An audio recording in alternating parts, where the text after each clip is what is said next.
our heart's desire.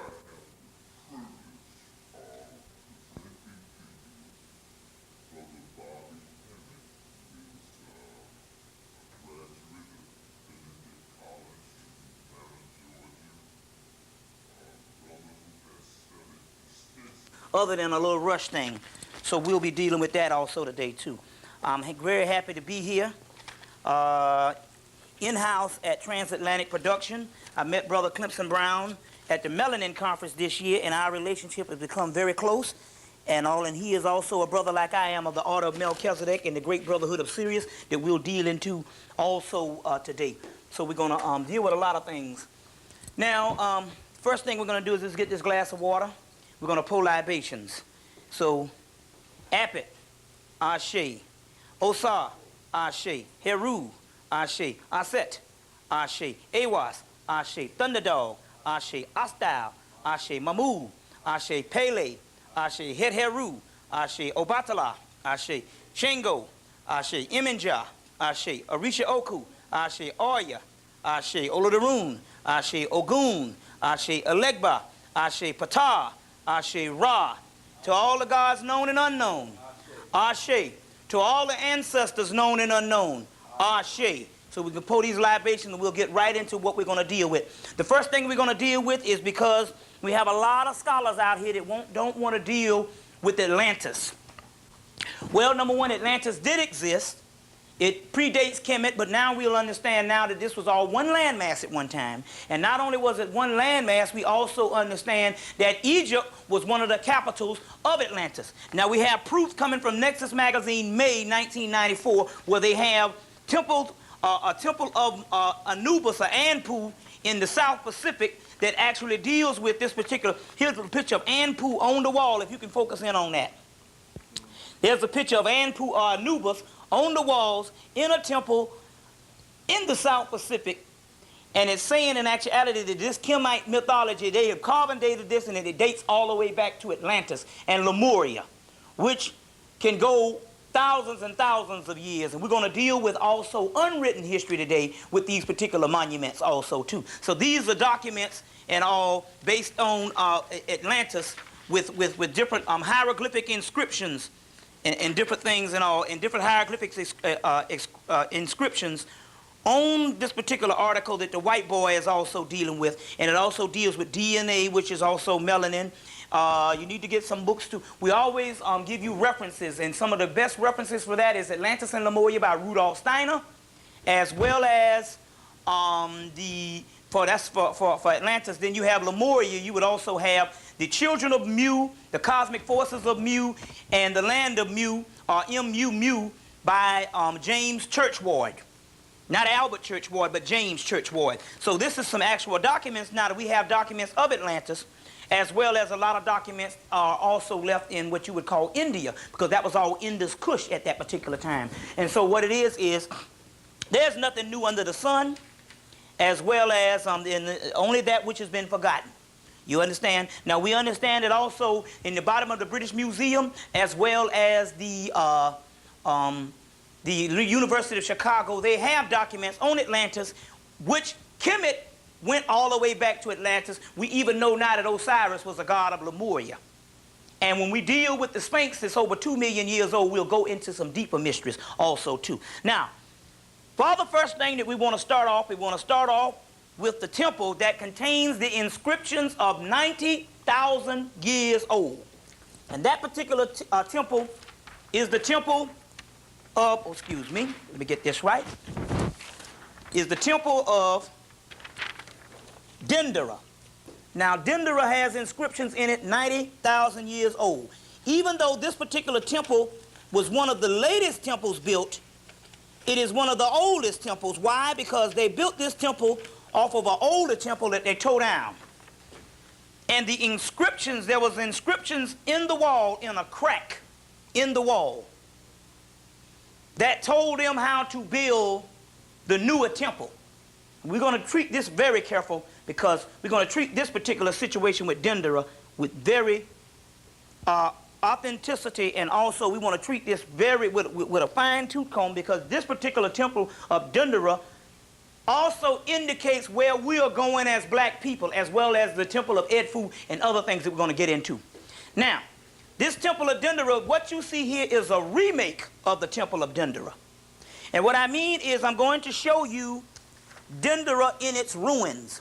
This would be Dendera in its ruins. Now, Dendera is a place in Kemet, but this is actually the temple of Het-Heru, known as Hathor. Known as Hathor. Now, this is the ruin part where you see where the 19th century Napoleon artists came in and they redid the actual temple. So what happened was they came in and they drew these temples first.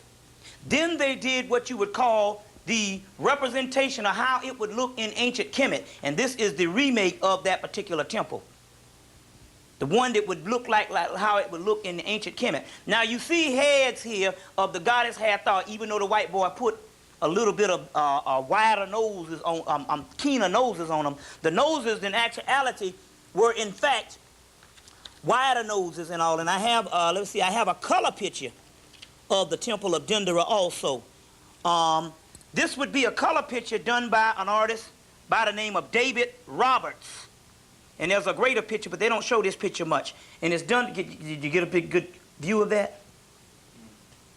By the artist David Roberts, an 18th century artist that traveled to Kemet and drew the temples before the paint fell off of them. Because each temple was painted white and it had the hieroglyphic of the Medunetta inscriptions painted. Every last one of those was painted. And this is one by David Roberts, whereas you can actually see the nose is a little bit wider. We'll go into some deeper details in a few minutes. But this particular temple of Dendera that we talk about is actually the temple of Hathor at Dendera. Dendera is the actual place in Kemet. And now some people have a thing where they say Greek names and all, but there's no such thing as Greek names. The Greeks, remember, the first Europeans could not talk until Africans or black people taught them. And the first 300 years of Greece was also black people. So they are the people that taught the language. So in actuality, when you hear Greece, you are hearing fundamental African language. So Egypt, that means Agatos, which means black, is also a fundamentally a Greek language, but it's actually a fundamental African language. There's no such thing as a European language, period. Because even Rome, the first 200 or 300 years of Rome, were black people. So therefore, we understand that even the Romans, remember the European couldn't talk, get Boney's account. You understand where he said we taught them how to speak. So those particular people couldn't even talk at that particular time. So the actual indigenous black people of Rome and Greece taught them how to talk. Now we have evidence on that also too. Now at this particular time, you will see the back view of Dendera. The back view of Dendera also too. Now, Dendera is a very important temple. You see the back view? Also, the side view of Dendera, the remakes now. We're interested in focusing on not so much of the ruined temples, because you can go up the Nile with Dr. Ben, Asa Hilliard, Charles Finch, or also, what's my man in D.C., Tony Browder, and you can actually see there's several tours, black and white tours, that you can go up and see the actual ruins. Now, there are two or three temples that are the best preserved. One is Dendera, one is the temple of Isis or Aset at Philae, and the other one is the temple of Edfu, the temple of Heru or Horus at Edfu. These are the three best preserved temples. You see, they just redid Hatshepsut's temple. We'll show you a picture of that one also. Now, one of the key books that you must get that they just put back in print, black people, is the book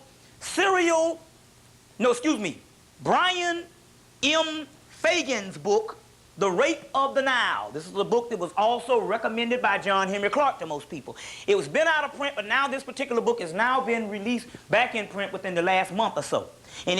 So some of these particular remakes you will find in this particular book also too. I'll be giving you other books that you can also reference also. Brian Fagan's book, The Rape of the Nile. And it says, Tomb Robbers, Tourists, and Archaeologists in Egypt, The Rape of the Nile. You see, so now this is a key book that you want to get so you can have some indication of what these temples used to look like, as well as a picture of the temple of Dendera. And also when I go into the zodiac of Dendera, there is a whole section in here on how they took that zodiac and carved it down and took it to the Louvre in Paris also too. We're going to get into a lot of things today. Now, the next thing we're going to deal with, we're going to deal with what is called a colonnade. This is the colonnade that is on the outside of Dendera. Now, this particular colonnade is what you would see before you come into the temples. You would pass through this particular colonnade. You now see one in Paris. And in most buildings, early 19th century buildings and 18th century buildings, you see a colonnade right over the door. Now, it's real key about this particular colonnade. Now, I want to show you this. Now, this colonnade, as you see, you can see some wings and you will see a disc. Now, let me get a picture of the winged disc. Right here is another picture of the winged disc. And it is also showing the symbol of the white man, this winged disc. It's showing a symbol of the white man, and I'll get you an even better picture as we go on. It's showing a picture of, the black man, right when you go in the temple. This winged disc that you see, you see two wings, you see a disc, and you see two serpents. I should get a better representation of that particular winged disc. Okay, do you have that? Angle the book down a little bit. Okay. No, the book, angle. Okay. Yeah. Now you have that. Yeah. Okay. This winged disc, you see a dot in the middle of the disc. You see two serpents. Now I got a papyrus that I'm going to deal with at the end of the lecture that will go into this. This disc you see in the middle is nothing but the black dot of the black sun in black people. This particular sons of Israel. Is Isis, is Ra is the sun, and you have the son of the sun. That's that sun, and it's also in all black people. No sun, no godship, no heaven. We'll go deeper into that as we go on. Now, this particular colonnade, if you can look real close, I want you to focus in on real close. You will see that there's a bridge coming right down, and there's water, and there's boats. And they had a bridge that was built across the water that came right into the colonnades of right before you got to the temple. So you could walk across the water with a bridge coming up to the colonnade, and then you go into the temple of Dendera. And you see people coming on, and you see a procession going on. Different things that's going on also. Palm trees that let you know that this was a tropical land also too. Now, we want to go back, and we want to show you, we're still dealing with this temple of Dendera. Now, why is the temple of Dendera so doggone important? Well, it's very easy. The temple of Dendera is so important because what is on the inside of the temple of Dendera?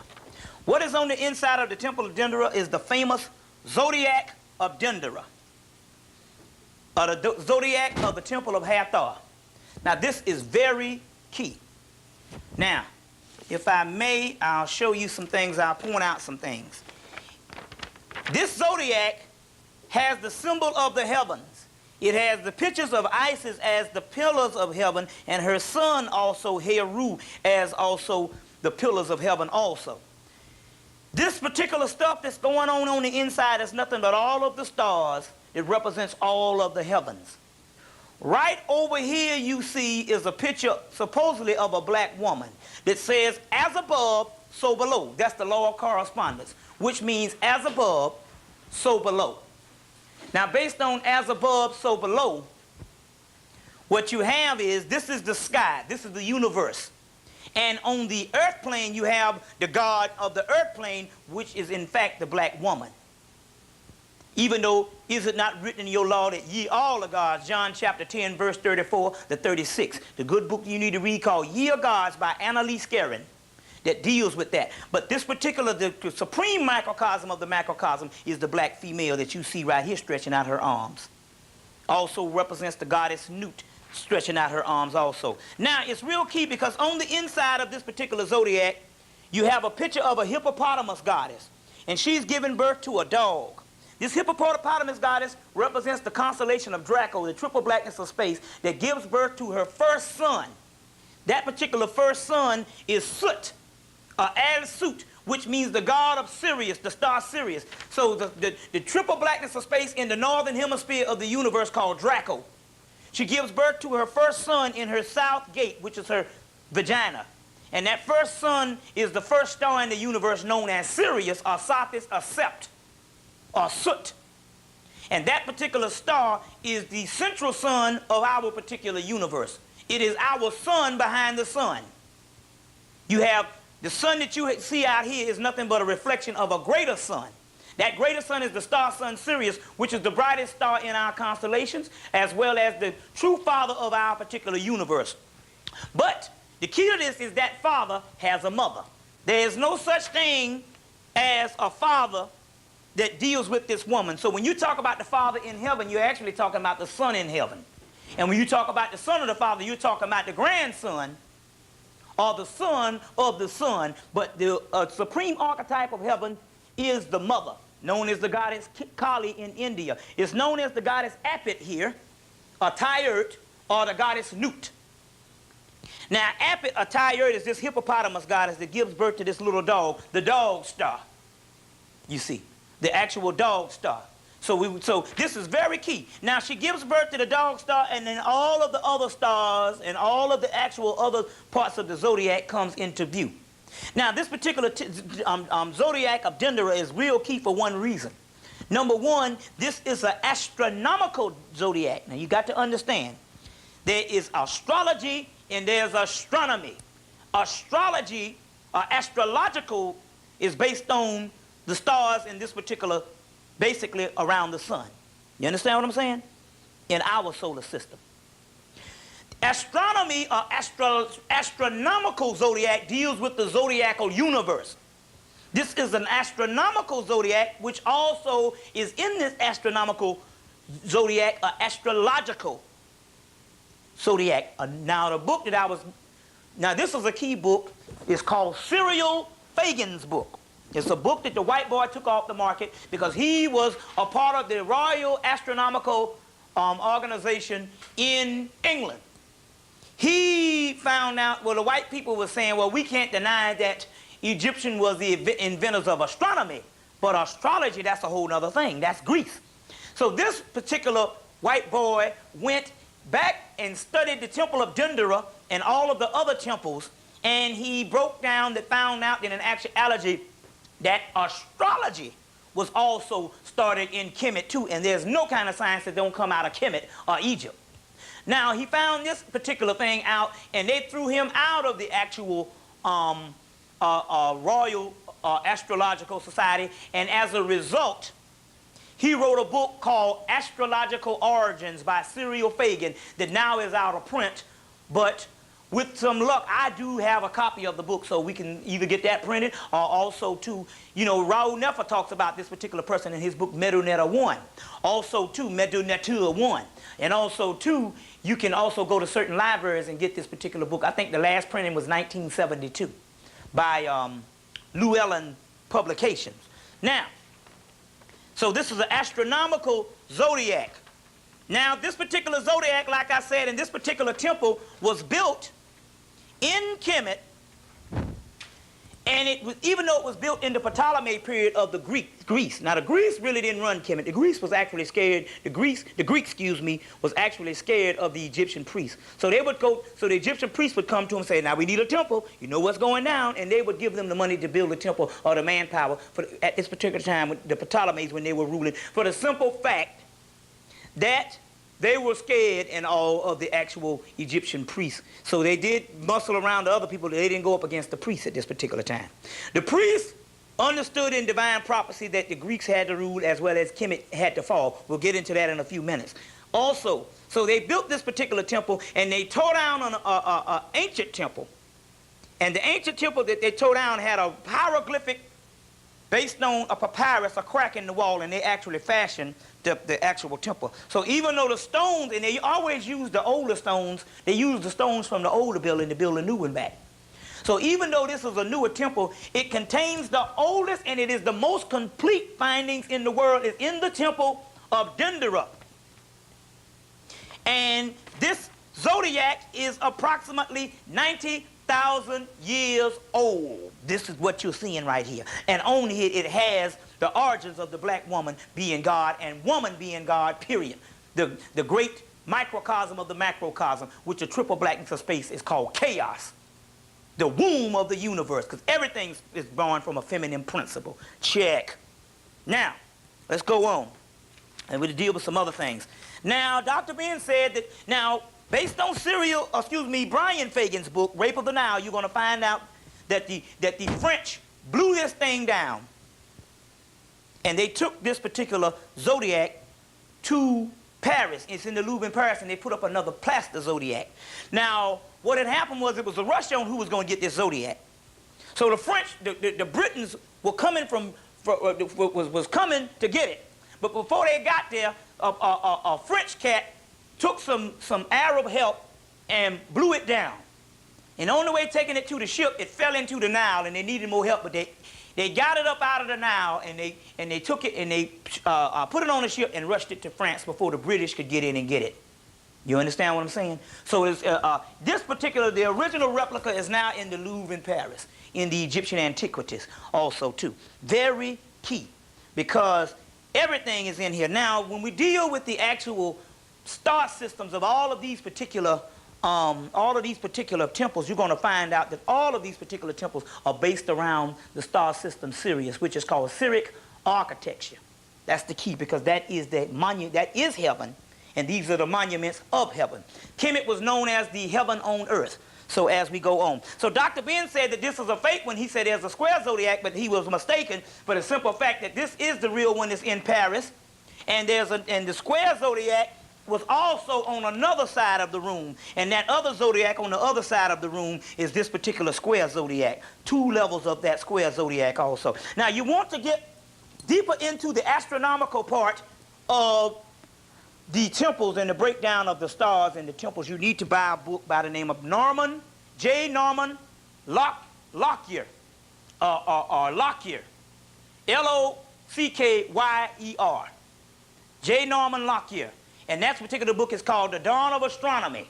Now, the key to this book is out of print, but now you can also go to, there's a new out-of-print book company called Kessinger, and they've just reprinted this Dawn of Astronomy in here. And in here they show different breakdowns of the Temple of Dendera, the Temple of Dendera. And so on one side of the hall, you have one zodiac that was in the ceiling. That's the round zodiac that I just showed you. But on another part of the ceiling, you would have the square zodiac. And this was in the temple ceilings, and they blew down the round zodiac. And for some reason, it's cut off because they left the black woman in the damn temple. But they blew it down. Now, so that's the square zodiac. Another form of that square zodiac that's in Dendera is also other forms that deals with different things you see. And right here you see the pictures of the circle, which is also the boat, which is also representations of UFOs that we're going to get into. And you also see the circle with the eye of Heru. So each time you see the circle, you know that that is a form of melanin also. And this is one also too in Dendera. These particular zodiacs with hieroglyphic inscriptions. Now, the other thing that we need to deal with is Dendera is called the Temple of the Virgin Birth. Very key. Dendera is probably one of the most important ones. There's different temples now. You know, down in Nubia, they covered up over 200 temples when they built the Aswan Dam, you see. And when they built the Aswan Dam, they covered up over 200 temples. One good book is called The Book of the Masters, Egyptian Doctrine of Light Born of the Virgin Mother by W. Marshall Adams, an out-of-print book that you can now get from African Heritage Classical Studies Research Series out of, I think that's Chesapeake, Virginia. What's my man name? You know, the E. Curtis Alexander that also does these things now. And so now, this particular Temple of the Virgin Birth that they're talking about, what happens is this particular temple was built for the star system Sirius. Now, Hathor Het Heru is the real name. Het, which means house. Heru, which means Christ. House of Heru, the house of God, which means the black woman who is Het Heru, which is the house of God. Now you got the triple goddess. You have the celestial Isis, which is Het Heru. Then you have the earth, one of the earth Isis, which is the Aset that you know of. You see, there's different forms of Isis. And then you have the winged Isis, which is Mayat, which is the end result. But, Aset. But the celestial Aset is called Het Heru, is also called the goddess Satis. And Satis is a name of Sirius also. Now, this particular temple of Dendera that I like to show was built, it was built for the star system of the temple. It was built mainly for Sirius. Now, what happened was you have the Sirius rising when your star used to rise up. This is heaven because this star was responsible for the birth of what you would call the birth of the life on this planet. It doesn't rain in Kemet or Egypt, so the Nile was the source of the water. So as a result, every summer they'd have the rainy season. That's how you could tell whether it was whatever. You could have the dry season, you have the rainy season. And every summer you would have what is called dog days, which comes from the dog star series. Every July 23rd, this star would rise up over the horizon in the morning. Now, this particular temple, every July 23rd, this star Sirius would rise up, and they would make it so that when it would rise up, this whole temple would light up because of that star Sirius. It would light up. And the priest was a big ceremony. And every July 23rd, that star would come up, and this particular whole temple would light up. You see, that because of that particular star system, and also Sirius, the chief star of the host of heaven, that is the son of the mother, the triple blackness of space, called Draco of Nut, Apit, a Tyre, which is represented as a hippopotamus goddess. Real key, because we're going to get into a few things in a few minutes. Now, another part of Dendera, it's a temple that is built for the star system Sirius. But now another part of Dendera is the famous Hypostyle Hall. And Hypostyle Hall means Hall of Many Columns. I'm going to show you a couple of versions of the Hypostyle Hall at Dendera, at Karnak, which is Apet-Isu, the oldest university in the world, and also Esna. I'm going to show you pictures of the Hypostyle Hall at these particular places. So bear with me as I go through and we find these particular Hypostyle Halls. Now, the Hypostyle Hall at Dendera, let me get this particular picture so we can show you this, is a hall of many columns. It's interesting because when we deal with this, you're going to find out, when I show you these Hypostyle Halls, I'm going to also show you one at the Temple of Isis, but I'm going to show it to you in color, which would be a very good representation to put your mind back into Kemet at that particular time. I'm also going to show you pictures of the Sphinx, the famous pictures of the Sphinx before the nose was blown off. Now, this is a picture of the Hypostyle Hall of Dendera. And as you can see, there's a grand procession going on, and there's many columns. Now, please note that these particular pictures, each one of the hieroglyphics in these particular columns that was built, they had hieroglyphics of metaneta all over the temple. There was not a spot on any temple in Kemet where they didn't have metaneta. The Greeks started trying to copy, and they could not put the metaneta because the best artists in the world came from Kemet, Egypt. Now, this Hypostyle Hall, and each one of the metaneta was painted, and they had the white backgrounds. I'll show you representations of that, so I want you to get your cameras ready and zoom in on some of these pictures to actually show the representation of the paintings of this Hypostyle Hall. Now, each one of these were painted, and this is the Hypostyle Hall, Hall of Many Columns at Dendera. Now, it's very interesting. This is a remake because we want to show not so much of ruins. You can see that in most Kemetic books or Egyptian books of the ruins, as well as going up the Nile. We want to show reconstruction because we're trying to put your mind back into the part of when the black man and black woman was at their greatest ever. You understand what I'm saying? So this is the Hypostyle Hall. There's processions going on. There is the light of the sun lighting up the actual place. So very key. Now let me show you one other piece on the Hypostyle Hall at Dendera. Now, this is very key. Now, I want you to zoom in on this particular picture. Is everything all right? All right, we're going along. I want you to zoom in on the pictures. Now, I showed you before that in actuality, the actual nose that you see on the particular people when they remade Dendera, you actually see they have keen-shaped alkaline noses because the white boys tried to, didn't want to show the original thing. But David Roberts is one of the actual artists that drew some of the things, and when he sketched out some, there is a picture of the head on the inside of the temple, and I want you to zoom in on it because it is a picture of a black woman. Also, I have an actual picture. Now, this is a beautiful day because I got an actual picture of the ancient Egyptians on how they look that was painted in the 1800s before half of them disappeared and miscegenated on into what you call the Arab race now. But you know, we understand about your Nubians, but I'm going to show you the same headdress in the 1800s. Right here, if you can zoom in, there is a picture of a black woman with wide, big lips and a wide nose, which is the same figure of supposed to be on the outside of the temple. This is on the inside of Dendera, drawn by David Roberts around in the late 1800s. As a matter of fact, we would say that this was actually, I think this was actually in Nubia 1846 that he drew this particular part that went on. So now, let's go on. Now, the next thing we want to deal with is I want to show you a color picture of what the temples used to look like on the inside of Dendera. Or on the inside, I'm going to show you one from the temple of Isis at Philae, and I'm going to show you one that in actuality, well, it's a color picture, but this one is not at Dendera. Now, I showed you the columns, right? Now, we know that the columns are black, so you don't need to trip when I show you European pictures. We know that the Europeans was not doing things for us, right? This is a picture of the column. If you look at the column, you'll see that every piece of the column was painted. You understand? Every part of the columns were painted.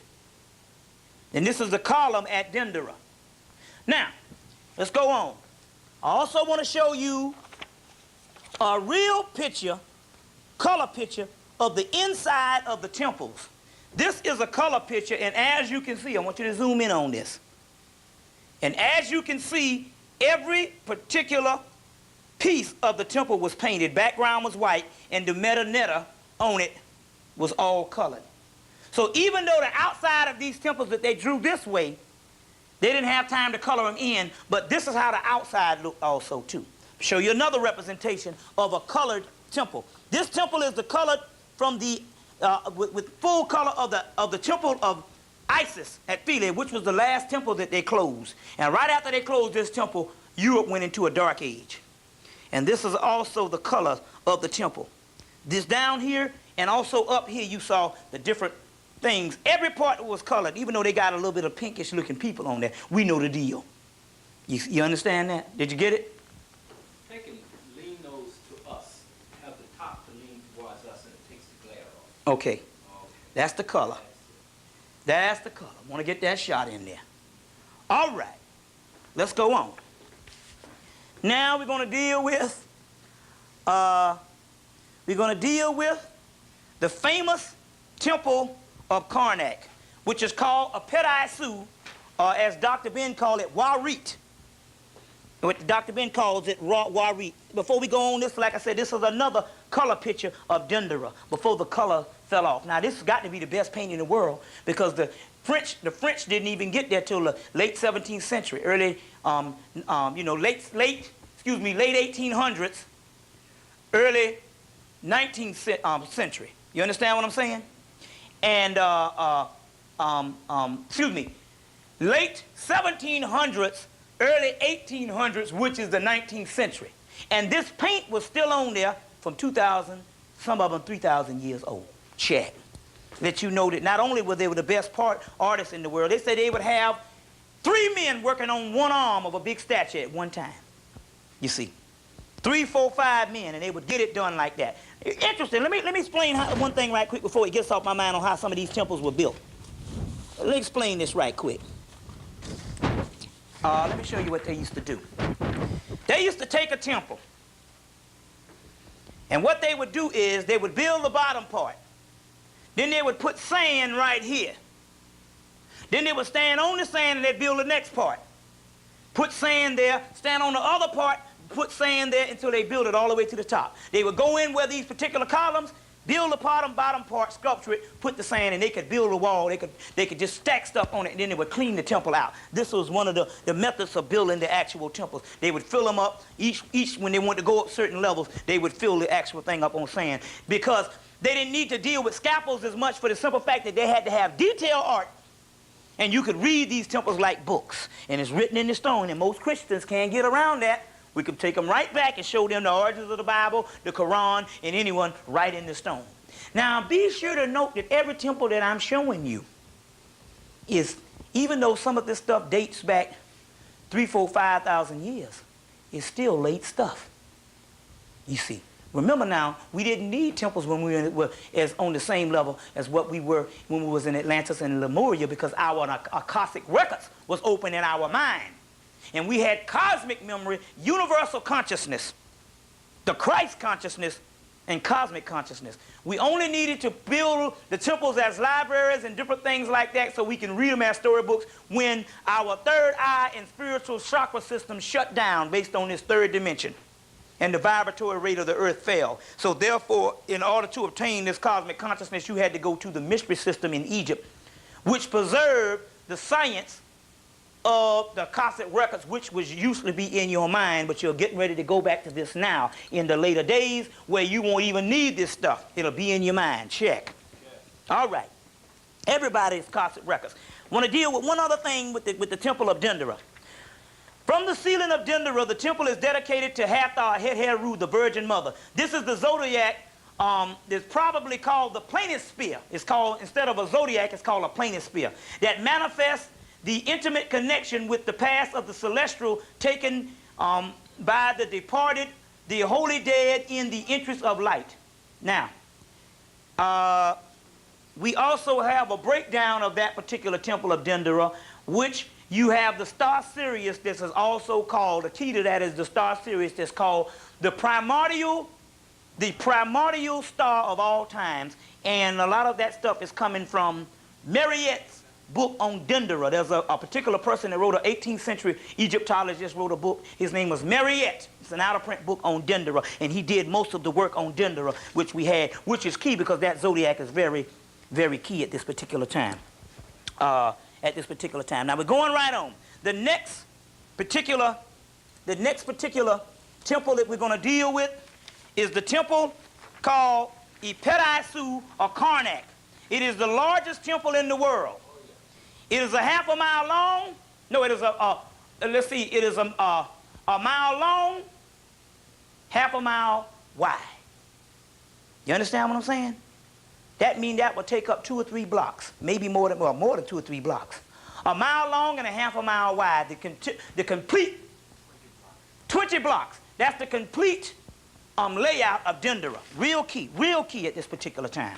Now we're going to start off first to enter in this journey of Dendera, the largest school ever built in the world for a worship of the celestial gods. The largest temple ever in the world is the temple of Hypostyle or Karnak. Now we first start off with the colonnade again. And as I told you before, you have the winged disc. And right here, you will see real close ram-headed Sphinx. Now let me get a picture of a ram-headed Sphinx while I'm talking, because it's very key, because this is going to later on symbolize a sacred marriage to another temple. These temples were like people. We're going to get into that in a few minutes. And they were married to each other. Now, this is the temple, the first temple of Dendera that I told you was the temple of Amen-Ra. Remember that, right? No, excuse me. The first temple I showed you of Dendera was the temple of Hathor Het-Heru. This particular temple is the temple of Amen-Ra. Now, at Karnak, or what you would call the temple of Hypostyle, which means the oldest university in the world. Now, very key. What you had here, you will see the colonnade. Now, when you see this particular colonnade, you're going to find out that you see ram-headed Sphinx, and they would lead up to the temple. This is the first doorway. These ram-headed Sphinx are also leading up to the colonnade. Then you would come in and you see the pharaohs, and they're having a grand procession going on, and these particular ram-headed Sphinx that would lead up to the temple. This is a picture of the ram-headed Sphinx. You already know what the lion-headed Sphinx is. But this is the temple of the picture of the ram-headed Sphinx. Now they would lead up to the front door of the temple. This was one up here with the head cut off. Now this is at Karnak. They would lead up to the front door of the temple. Now this is key because I'm going to show you the sacred marriage between the temples. Now that's the colonnade. The first thing we want to deal with the reconstruction, because Karnak is one of the worst ones in ruins now. And the reconstruction of Karnak is this. Hypostyle.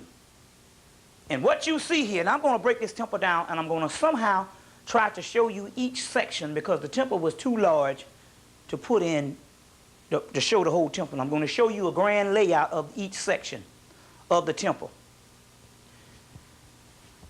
This temple of Karnak, now this is when you first get into the inside of the courtyard. When you see these particular things here, they're called colonnades. You even had the one big colonnade is what you saw as Dendera, which made a whole temple. These particular things that they call colonnades.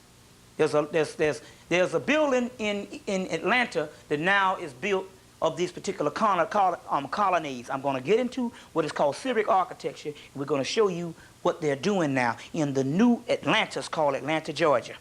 And they started building this civic architecture around the year of 1986. And now Atlanta is almost being completed as a Kemet. And I'll go into some things that's going on also there. Now, this is the grand entrance. This is the courtyard. Out front, you had these particular columns here that they had blocks on it, and they were not made, they were just made to stand up. They were not made to support anything. Now, this particular grand entrance that you call Karnak, once you went into the front courtyard, coming through the colonnades, first you come through the colonnades with the ram-headed Sphinx, and you go down and you go into the front part of the actual building. Then you get inside this courtyard that you're seeing right here.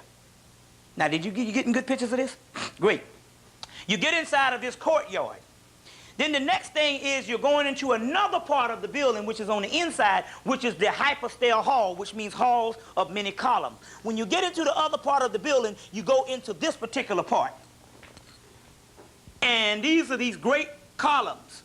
And they are big. I mean, you can fit 10 people around each column, holding hands. That's how big these columns are. This is the Hypostyle hall. And if you look real close, you can see the outside of which you just came in here. And you see the ones that's standing up on the outside, that's these. But this is the Hypostyle hall.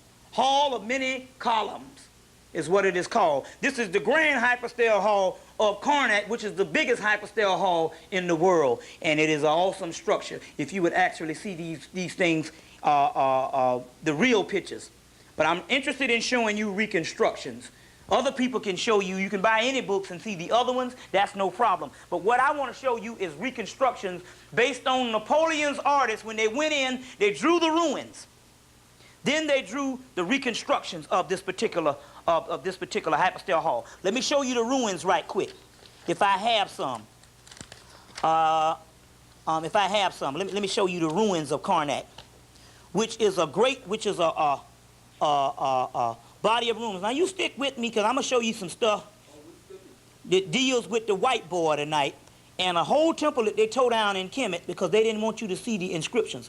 Now, the inscriptions of this particular thing. Now this is the grand ruins of this particular part where you see the arrow standing on in the late 1800s, is the grand ruins of Karnak.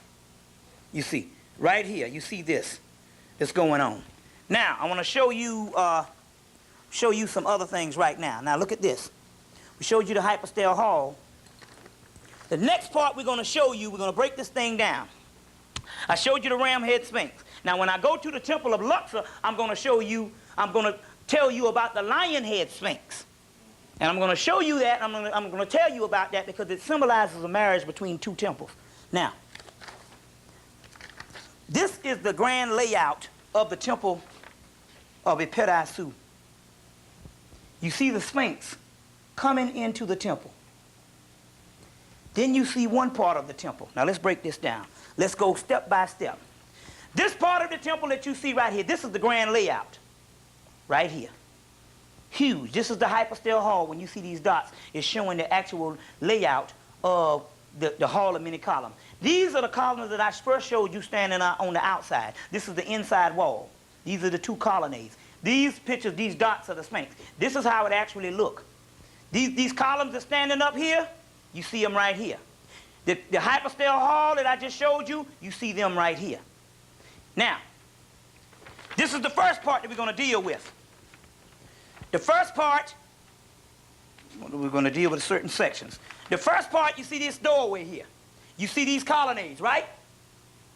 These particular pillars.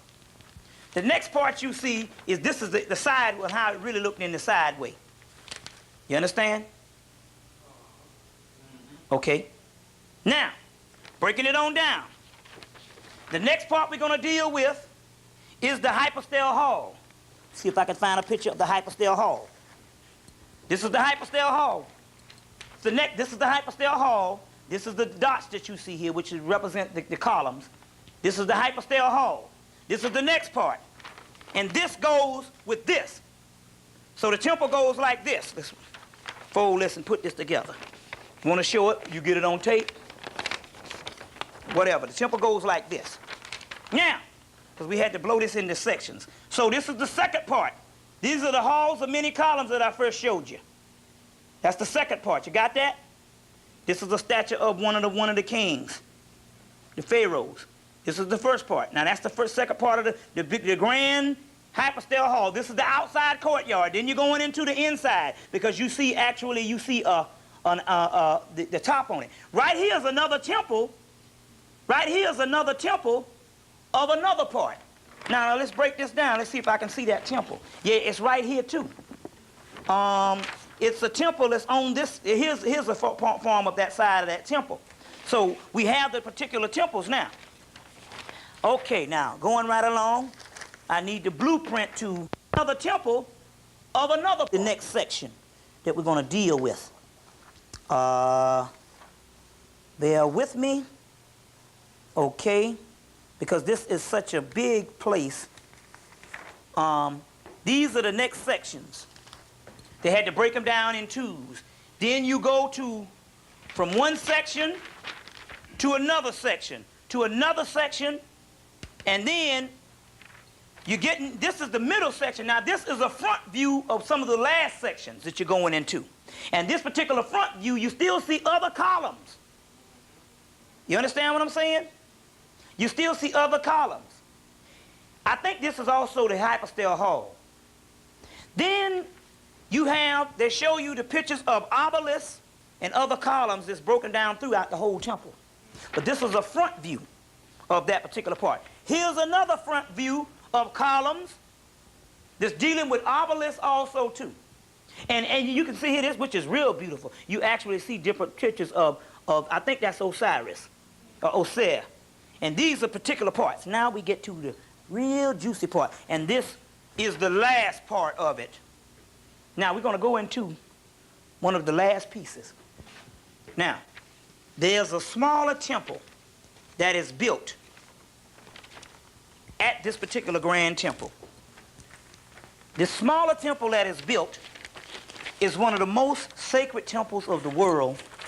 It's a temple that is the temple of the Great Mother. Now let me explain. When you go down the aisle of a church, you say you're getting married. You know that aisle. That aisle, or if a church has a center aisle, that is the fallopian tube, the birth canal, right? And then when you get to the pulpit, that's the womb, the sanctum sanctorum, known as the Holy of Holies. Now the white boy switched this up. In marriage, he has the woman coming down the aisle. But a woman doesn't come down the aisle. A woman is the womb. So in actuality, he's supposed to have the man coming down the aisle in marriage, because the man symbolizes the penis and the sperm, and sperm travels up the fallopian tube, right? The birth canal. Not the woman traveling up, because the woman has a womb. How the hell she gonna need to travel up to her own womb? You see what I'm saying? So they switched this thing around. In actuality, the man is supposed to be led up that aisle, not the woman. You see. One other key thing we need to do when we have African weddings, we need to lead this thing up, lead the man up the aisle. You see what I'm saying? Not the woman. Now, you're going to find out a good book is The Temple and Man, because I'm going to Luxor after this, or what we call Waset. Bobby, would you do us one favor? Would you explain what the temples were? Weddings, we need to lead this thing up, lead the man up the aisle. You see what I'm saying? Not the woman. Now, you're going to find out a good book is The Temple and Man, because I'm going to Luxor after this, or what we call Waset. Bobby, would you do us one favor? Would you explain what the temples were for, what happened within the temples? Okay. What went on? The temples were nothing but great universities of learning. They were also places of worship, but then again, we got to realize that they didn't separate education from religion. There was no such thing as a religion in ancient Kemet. It was an Egyptian educational system. And there was no difference between spirituality and education. There was the science of God and the science of nature. And you learned it all for 40 years.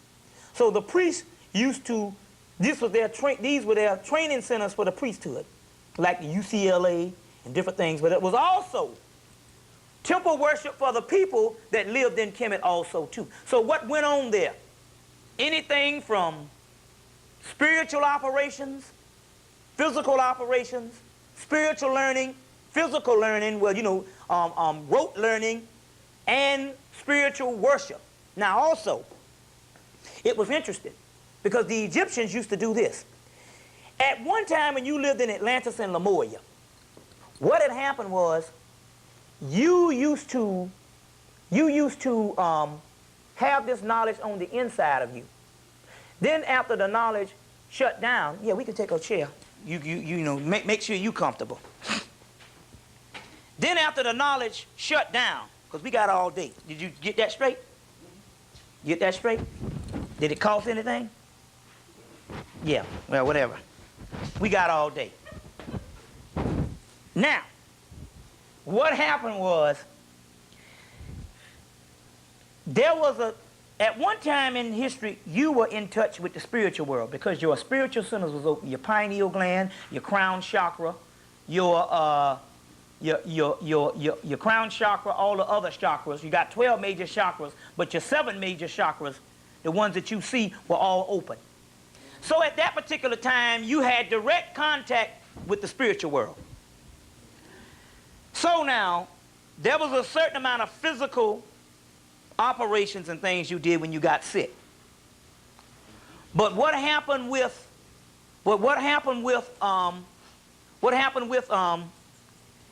the operations when you didn't get sick was when they couldn't help you physically. Let's put it that way. When they couldn't help you physically in physical operations, because now physical operation or physical surgery is the lowest manifestation of medicine. That's the last resort. So at times when it was beyond the priest, because at one time you had correct communication with your cousins on the star system Sirius, Betelgeuse, Regal, Andromeda, and different other places. So at one time you had a certain amount of contact with them. So you just call the brothers up, say, I'm in the 3rd dimension, even though the vibratory rate hadn't gone down that much, you could get spiritual operations. Well, the Egyptian priests, what they used to do is in these temples, they used to come in and summon the gods, and the spirit would come and do the operation or the particular surgery spiritually and prepare and repair things that the physical person, the physical body wasn't able to do anymore. You see. So this is what you have when you have actual rituals going on now, is actually summoning the gods to do work that you do not have the manifestation to do, or you don't have the capability of doing anymore because